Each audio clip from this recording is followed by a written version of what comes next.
Vou começar agradecendo o convite, parabenizando a Abrem pela organização do evento, mais uma vez trazendo o tema de relevância aqui para a discussão, para a gente também ter um panorama de diversas perspectivas do que tem sido feito para a promoção desse setor tão importante. Eu sou sócio sênior da Pesco Economics.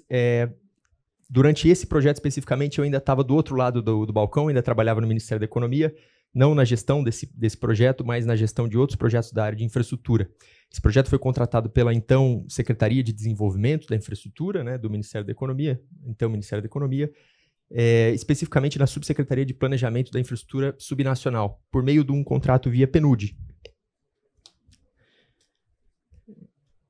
Aqui um rápido panorama sobre a agenda da apresentação de hoje. Eu vou falar um pouco rapidamente sobre a atuação da Pesco nesse setor, quais foram os outputs desse projeto de consultoria, a motivação e os objetivos do projeto, características gerais e premissas da ferramenta, as rotas tecnológicas, os aspectos financeiros que a gente considerou, e alguns resultados que acho que convergem um pouco com o tema de aproveitamento e recuperação energética. Então, rapidamente, para falar um pouco sobre a Pesco Economics, nós somos uma empresa com mais de 20 anos no mercado, atuamos principalmente nesses 3 grandes setores, ou seja, projeção de cenários macroeconômicos, de variáveis, como PIB, Selic, commodities, preço de commodities, né, tanto a nível nacional quanto internacional. Temos um dos economistas, que é o Elcio Takeda, um dos economistas mais premiados nessa área.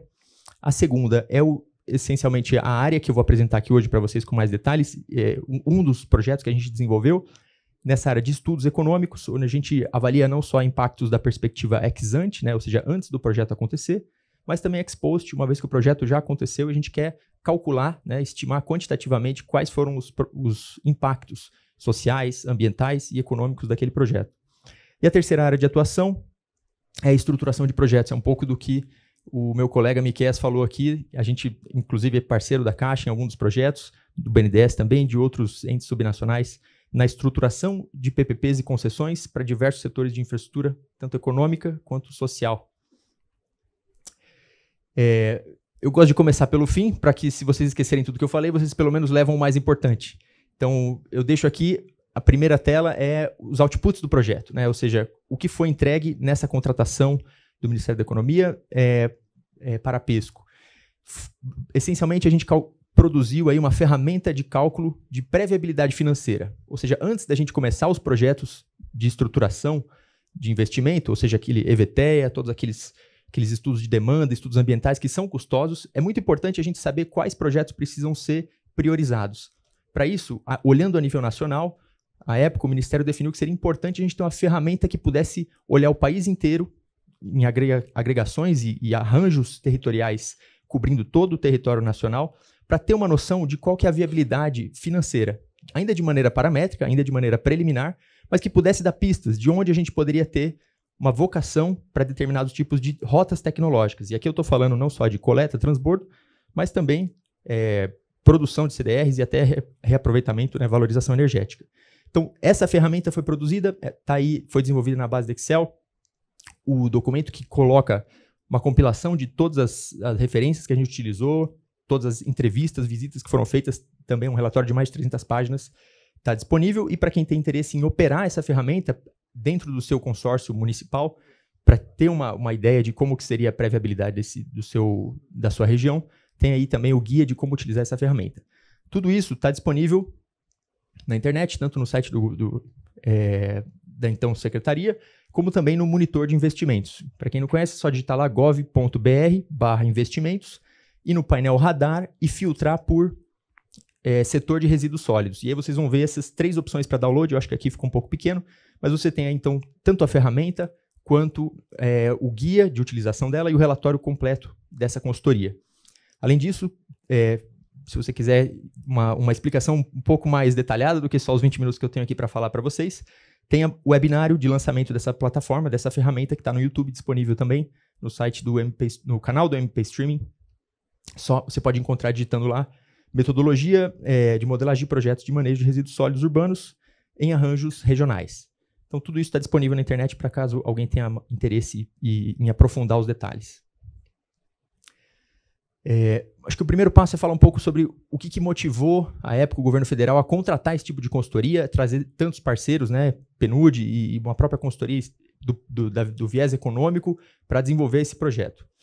Primeiro, é importante lembrar que, do ponto de vista de escala, a maior parte dos municípios não tem demanda suficiente para viabilizar, do ponto de vista financeiro, grandes investimentos em projetos de infraestrutura isolados, né, do setor de resíduos sólidos urbanos.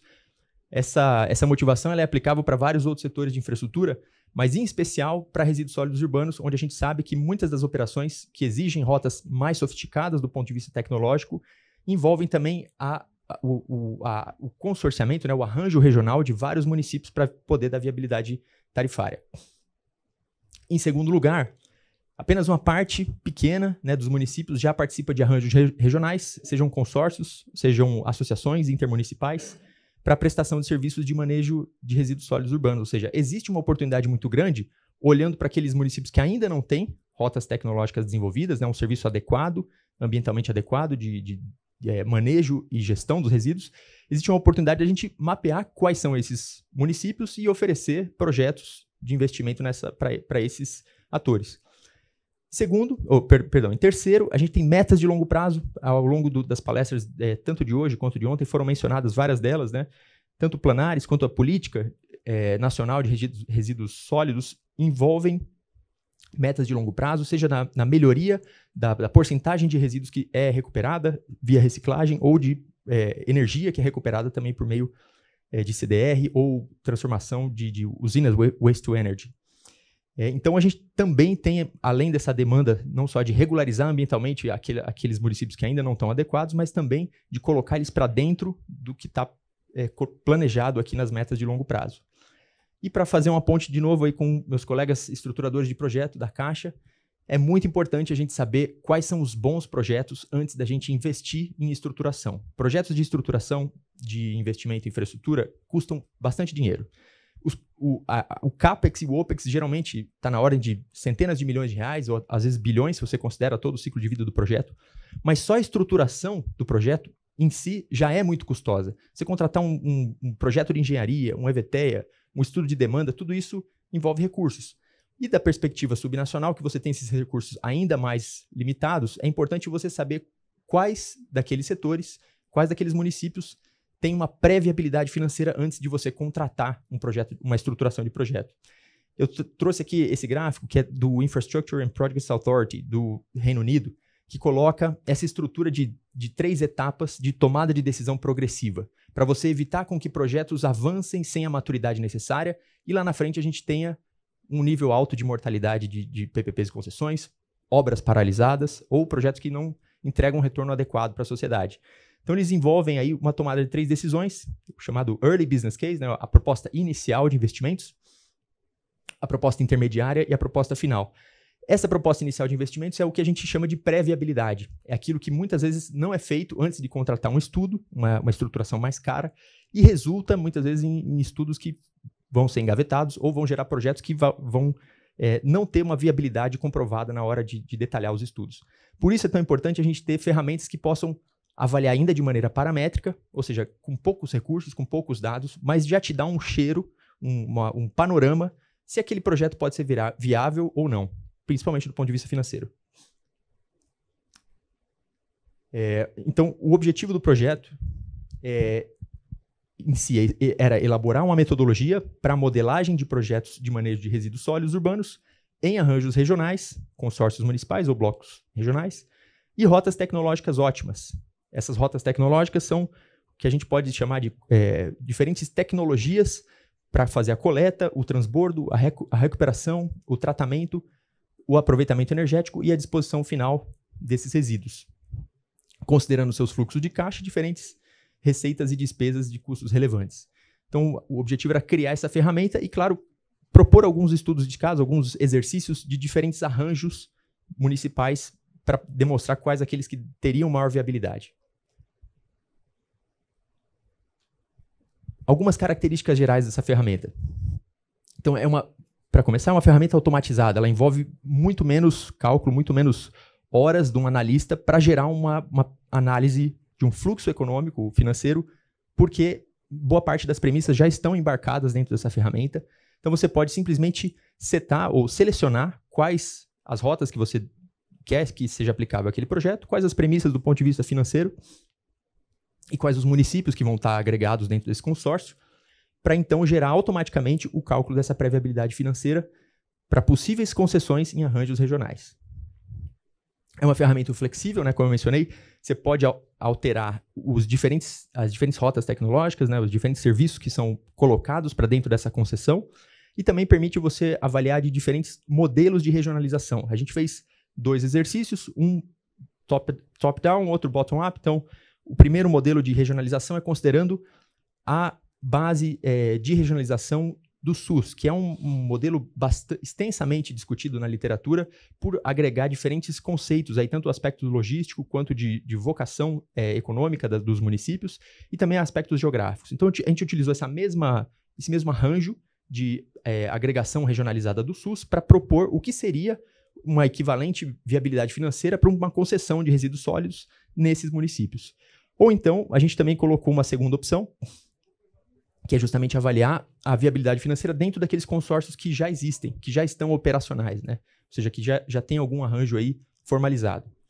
A ferramenta ela é auditável e atualizável, então todas as abas de cálculo, inclusive as intermediárias, são disponibilizadas, né, com as projeções de custos, receitas, e podem ser tanto auditadas, para qualquer um verificar quais são as premissas adotadas, quanto atualizadas, eventualmente, se alguém tiver que quiser atualizar tanto as premissas econômicas quanto as tecnológicas.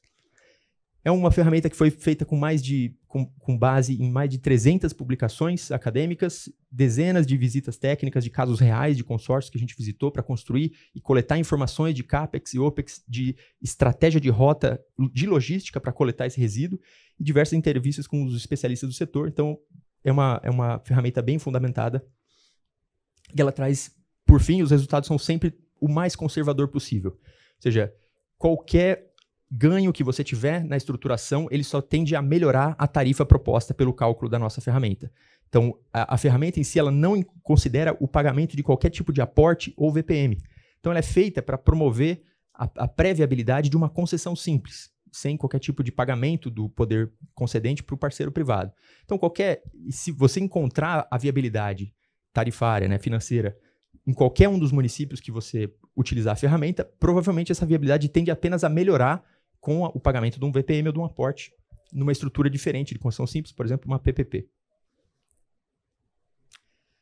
Em termos de aspectos gerais, né, e de premissas da ferramenta, a gente utilizou aqui definição de parâmetros de receita e despesa, considerando as rotas tecnológicas ótimas, e a combinação de serviços propostos para regionalização.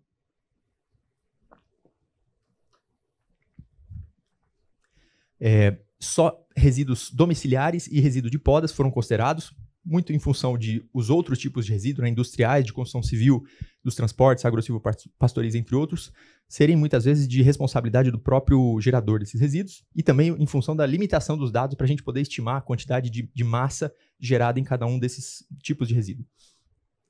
As rotas todas são completas, ou seja, todas as opções que a gente coloca de tecnologia disponível atendem os requisitos mínimos ambientais, e todas elas partem do pressuposto de serem obras greenfield. Você pode, então, manualmente, dependendo do caso, se já houver um aterro, se já houver uma usina, se já houver alguma infraestrutura instalada, descontar esse valor dentro do seu fluxo de CAPEX para deixar a estimativa mais real e, no caso aqui, menos conservadora.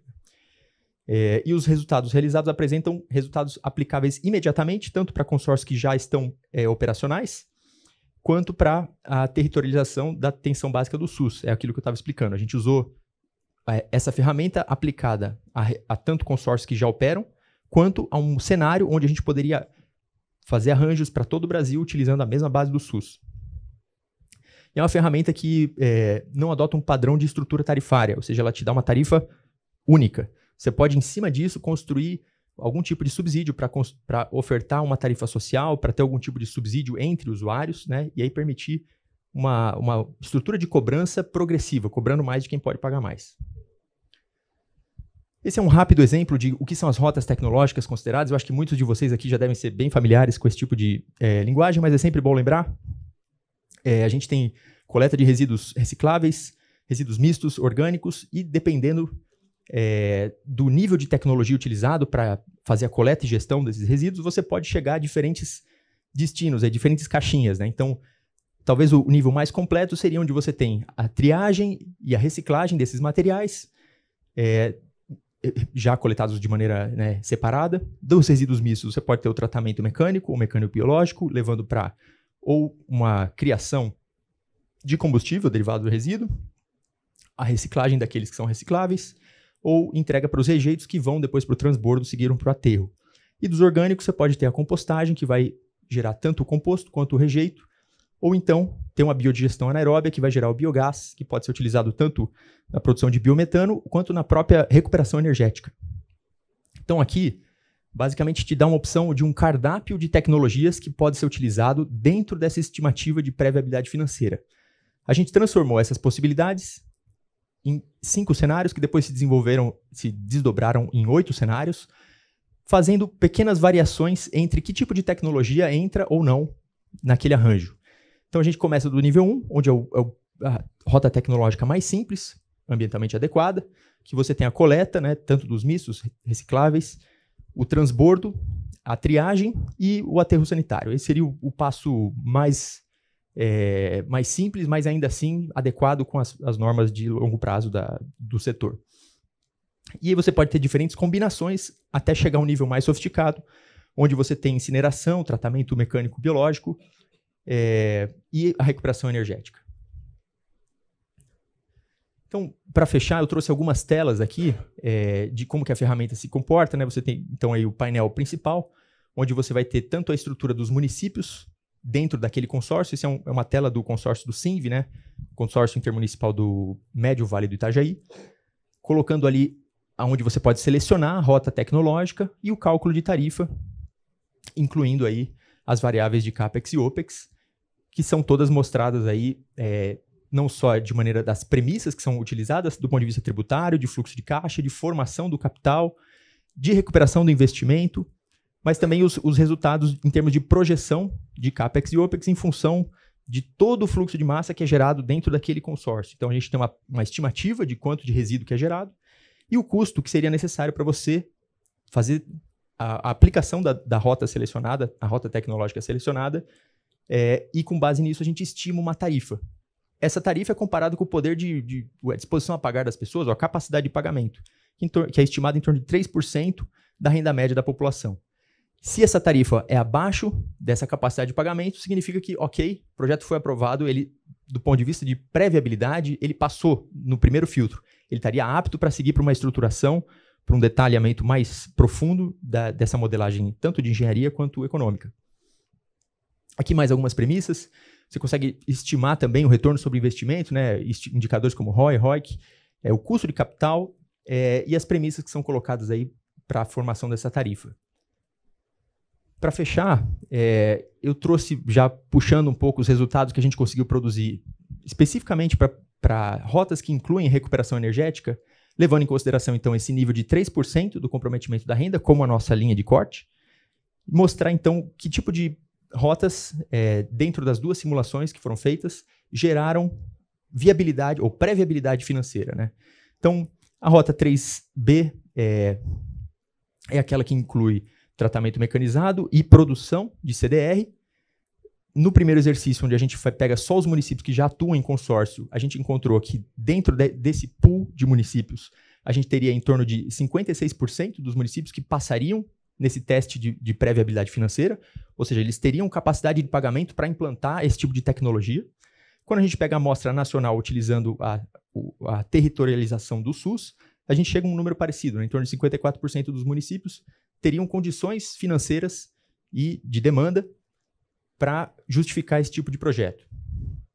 A Rota 5A, que já inclui a queima, né, o mass burning, que poderia ser revertido 100% para recuperação energética, a gente, por ser uma rota tecnológica um pouco mais cara, que exige também uma densidade populacional maior, o número é um pouco menor, a gente chegou em torno de 10% dos municípios, ainda assim teriam a pré-viabilidade garantida, numa estimativa conservadora de que seria possível instalar esse tipo de rota tecnológica. E por último, a rota 5B, que é onde você tem não só o tratamento mecânico-biológico, mas a produção também de bio-CDR, né?